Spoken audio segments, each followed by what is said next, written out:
Nous allons débuter ce cours sur les réseaux informatiques avec cette première séquence qui est intitulée « Notions fondamentales sur les réseaux informatiques ». Les principales notions abordées au cours de cette première séquence sont les commutateurs, les concentrateurs, les routeurs, le modèle OSI, le modèle TCP/IP ou DoD et les protocoles réseau, ARP, Ethernet, etc.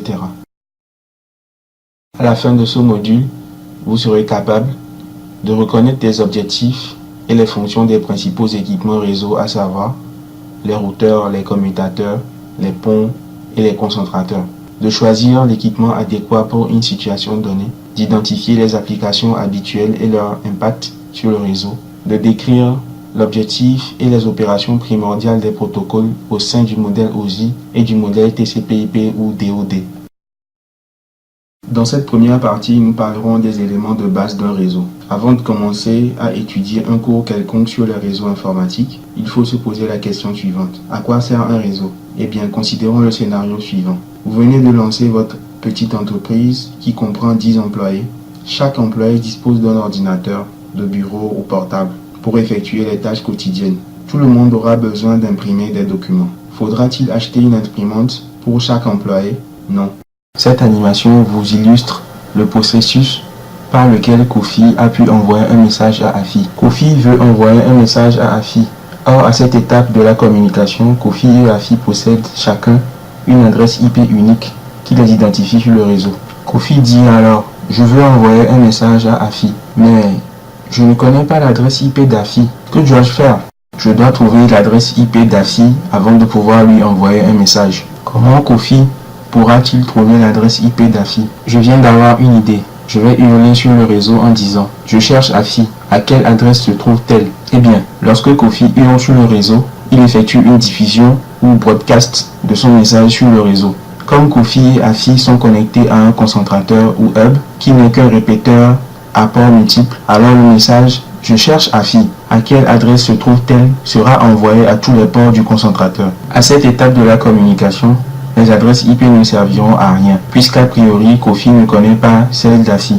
Alors, comment va-t-il procéder? Kofi se servira de l'adresse MAC ou adresse physique d'Afi. L'adresse MAC ou adresse physique est une adresse qui est gravée au sein d'une mémoire ROM qui se trouve sur chaque carte réseau en usine. Elle identifie de façon unique chaque carte réseau, ce qui implique l'identification unique des machines connectées à un réseau. Alors, comment Kofi trouvera-t-il l'adresse MAC d'Afi puisqu'il ne connaît pour le moment que le nom de la machine d'Afi et non son adresse IP? Je vais lancer une requête de résolution du nom de la machine d'Afi en adresse IP. Normalement, cette résolution du nom d'une machine en adresse IP est faite par un serveur DNS, mais Kofi et Afi sont sur un réseau local ou réseau LAN et non sur Internet. Kofi et Afi sont sur le même réseau LAN.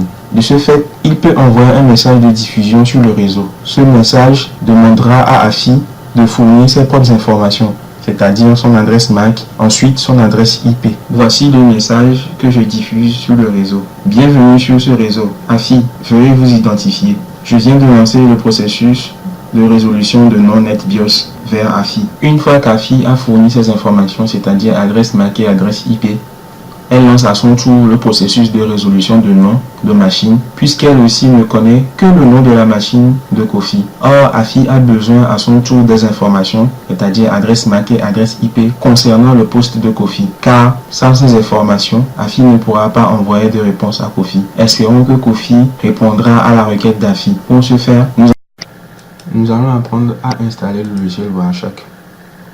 Voici le programme exécutable de Wireshark en version 64 bits. Il a pour nom Wireshark Win 64-1.12.7.exe. Pour ce faire, nous allons faire un clic droit et choisir exécuter en tant qu'administrateur. Nous cliquons sur oui. Nous cliquons sur suivant. Nous cliquons sur accepter. Et veillez bien à ce que les cases Wireshark, T-Shack, Plugin, Tools et User Guide soient cochées. Ensuite, cliquons sur suivant. Et nous avons des options ici. Créer un raccourci dans le menu démarrer, créer une icône sur le bureau. Pour démarrer le logiciel Wireshark, nous avons deux options principales. La première méthode, nous cliquons sur le bouton Démarrer.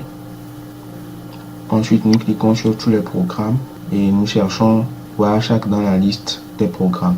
Voilà, nous avons trouvé Wireshark, nous pouvons le démarrer. Mais depuis l'ère de Windows Vista jusqu'à ce jour, les systèmes d'exploitation de Microsoft vous permettent de rechercher un programme à partir de la barre de recherche qui s'affiche lorsqu'on clique sur tous les programmes. Voici la barre de recherche.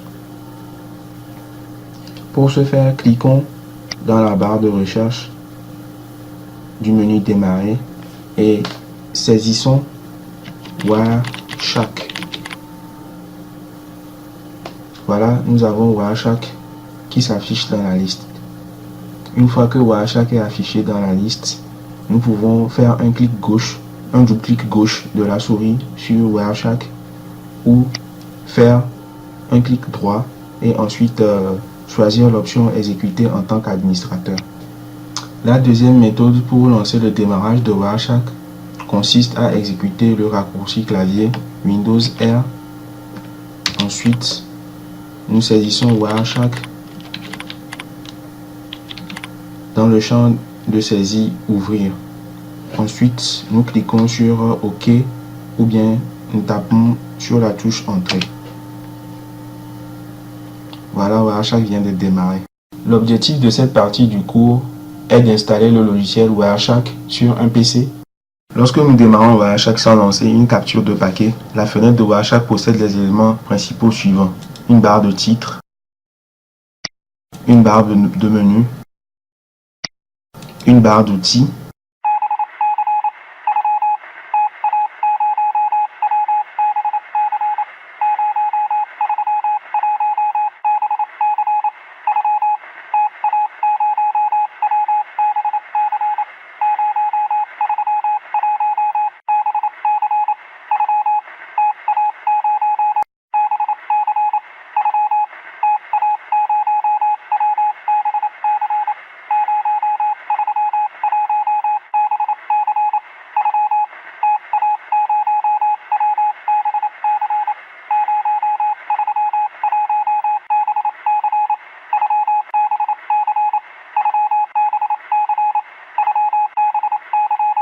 le fenêtrage ou windowing. Le débit réel des données est si rapide et efficace. Ce